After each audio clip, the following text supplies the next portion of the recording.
Syrian Turkish border.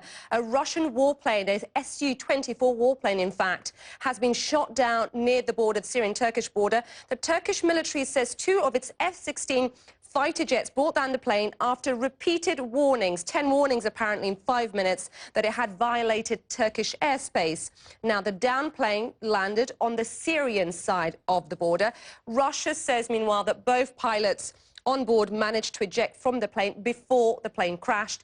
Their fate, however, is unknown, and that is what it's important to stage. As we're hearing just now from Ivan Watson, what's going to worry concerns now is exactly where they landed, who perhaps captured them.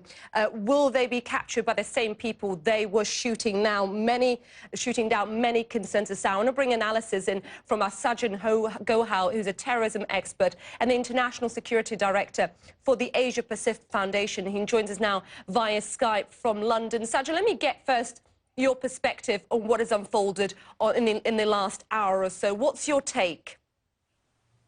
This is a deeply unfortunate event because in the aftermath of the Paris atrocities, one was hoping that a consensus was forming, that a coalition could be built with Russia coordinating airstrikes against ISIS, along with NATO countries. French President François Hollande is going to be in the United States talking to President Barack Obama.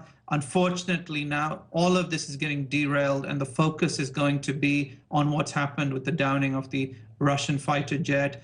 And sadly, the Syrian crisis is now going to become a Russian-Turkish crisis. Of course, and I'm guessing this is going to delay any progress on the diplomatic side, as we see Hollande going to Washington and trying to bring President Putin as well as Barack Obama together. What are your hopes now, given this has happened? It's bleak because this situation is going to result in a diplomatic standoff.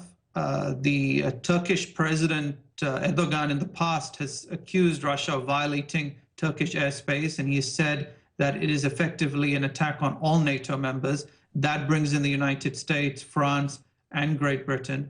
And certainly there's going to be tough rhetoric now spoken by both sides. In the past, the Russians have said that if there's been violations, it's been by accident because of weather issues. But we know that the Russians have been getting very close to Turkish airspace in the past, and Turkey has also threatened that they would bring down their fighter jets, and now it's happened.